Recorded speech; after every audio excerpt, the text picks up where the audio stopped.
हरे कृष्णा धन्यवाद प्रणाम आप सभी को। आज हम भगवद गीता के 6.8 श्लोक पे चर्चा करेंगे। ज्ञान विज्ञान तृप्तात्मा कुटस्थो विजितेन्द्रिय युक्त इति उच्यते योगी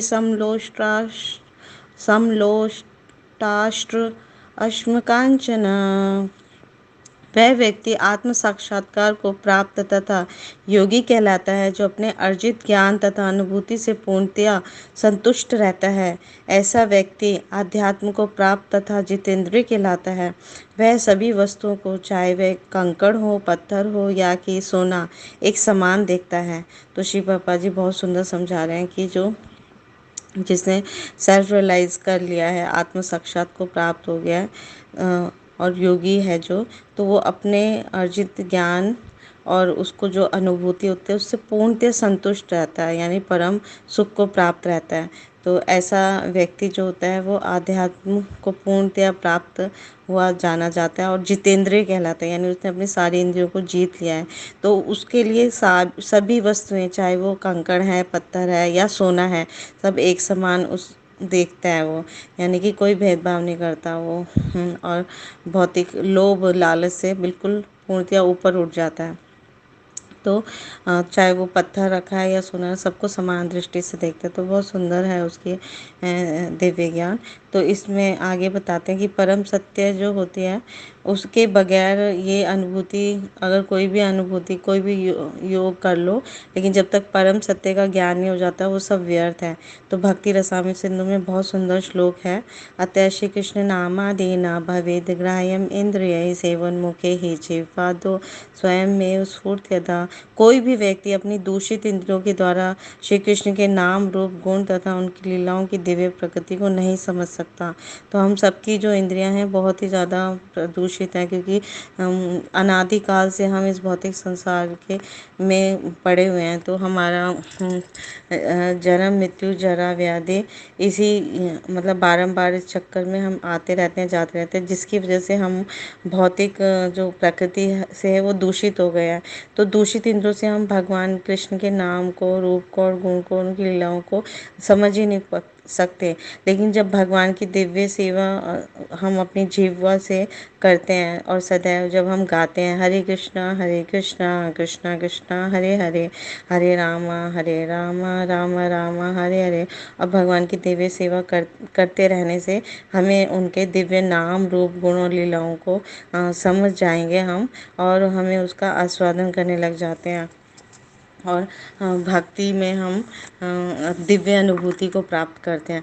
तो ये जो भगवत गीता है ये पूर्णतया जो है कृष्ण भावना अमृत का विज्ञान है। विज्ञान यानी विशेष ज्ञान है।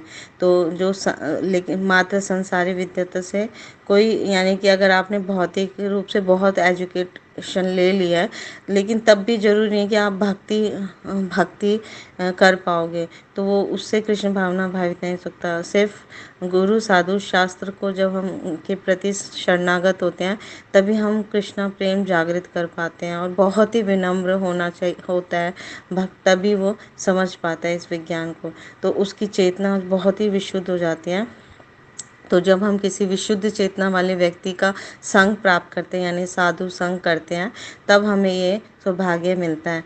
तो कृष्ण भावना भावित जो व्यक्ति होता है वो भगवत कृपा से, भगवान की कृपा जब उस पर होती है, गुरु की, भगवान की, है ना। गुरु एक्चुअली प्रतिनिधि है भगवान का, तो गुरु के माध्यम से उसे भगवान की कृपा मिलती है। तो उसे दिव्य ज्ञान की अनुभूति हो जाती है, ठीक है। और वो विशुद्ध भक्ति से तुष्ट रहता है। फिर जब भक्ति करता है शुद्ध भक्ति, तो वो पूर्णतः संतुष्ट हो जाता है, क्योंकि भगवान कृष्ण की जब हम पुष्टि करेंगे, उनको संतुष्ट करने का प्रयास करेंगे, तो स्वतः अपने आप हमारे अंदर भी तुष्टि हो जाएगी, क्योंकि भगवान अंशी है और हम उनके अंश हैं, है ना। तो वो इस तरह से हर व्यक्ति, यानी कि वो भक्ति करने वाला व्यक्ति वो पूर्ण बन जाएगा, यानी अपना मनुष्य जीवन पूर्ण बना लेगा।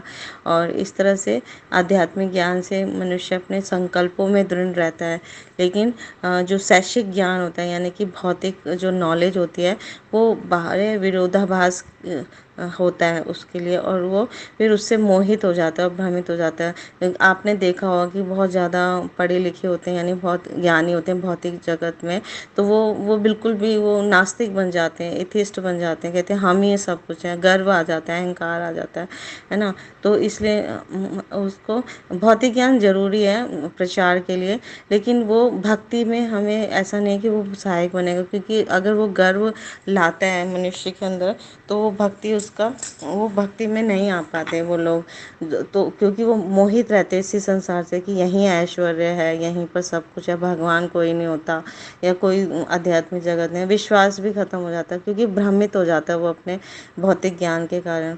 तो लेकिन जो अनुभवी आत्मा होता है यानी कि शुद्ध भक्त होता है वो आत्म संयमी होता है और वो कृष्ण की शरण में जा चुका है। तो चाहे कोई भी कितना विद्वान हो, जब तक वो कृष्ण की शरण में नहीं जा सकता ना जाता, तब तक उसे ये दिव्य ज्ञान प्राप्ति नहीं होगा कहीं से भी, चाहे वो कितना ट्राई करे। तो दिव्य ज्ञान प्राप्त करने के लिए उसे भौतिक विद्वता से कुछ लेना देना नहीं है, यानी कि भौतिक जो एजुकेशन है उससे दिव्य ज्ञान उससे बिल्कुल अलग है।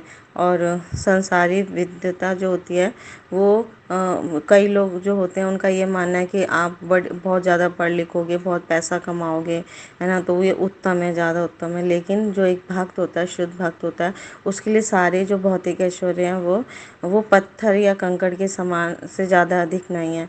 तो एक बहुत सुंदर सी कथा आती है कि एक वैष्णव और वैष्णवी होते हैं, वो सब कुछ त्याग करके, घर बार सब कुछ त्याग करके धाम की तरफ यात्रा कर रहे होते हैं। तो जो ब्राह्मण होते हैं वो सोचते हैं, वो थोड़ा आगे आगे चलते हैं, उनका जो धर्म पत्नी है वो पीछे पीछे आ रही होती हैं। तो वो सोचते हैं, रास्ते में उनको एक जगह पे सोने की मोहरें दिखाई देती हैं। तो सोचते हैं कि मेरी पत्नी पीछे आ रही है, उसके ऊपर, ये मोहरों के ऊपर अगर उनकी नज़र पड़ेगी तो क्या पता वो उसे उठाने का प्रयास करेगी और मतलब लेने का, और फिर मोहित ना हो जाए। तो वो मिट्टी से ना फटाफट ढकने का कोशिश करते हैं कि उसके आने से पहले ही मैं इसे ढक देता हूँ। तो इतनी देर में वो उनकी जो धर्म पत्नी है वो वहाँ पहुँच के देख लेती हैं और फिर कहते हैं कि हे स्वामी, हमने तो सब कुछ त्याग कर दिया इस संसार में, हम विरक्त का जीवन जीने के लिए हम धाम यात्रा कर रहे हैं, और आप क्या एक मिट्टी को दूसरी मिट्टी से ढक रहे हैं। तो इसमें कोई सोना और ये मिट्टी, इसमें कोई डिफरेंस थोड़ी है, ये भी मतलब दोनों ही समान है हमारे लिए, हम क्योंकि हम हमारा जो स्तर है। तो वो बहुत मतलब इतना आश्चर्यजनक हो जाते हैं वो ब्राह्मण की मेरी जो धर्मपत्नी है वो मेरे से भी आगे है भगवत भक्ति में, और भौतिक ऐश्वर्य इसको बिल्कुल भी नहीं मोहित कर रहे। तो इस तरह से इस कथा से, और ये मतलब सच में हुआ था। फिर बाद में मतलब वो बहुत इम्प्रेस होते हैं अपनी वाइफ के इस सुंदर कथन से। तो हमें भी इन कथाओं से शिक्षा लेनी है कि हमें हमें बस सादा जीवन, उच्च विचार रखना। शिव पापा जी ने ये हमें सिखाया है, जितनी ज़रूरत है उतना ही हमें धन अर्जित करना है, और जितना भी हम धन कमाएं ज़्यादा से ज़्यादा हमें वैष्णव की और भगवान की सेवा में लगाना है।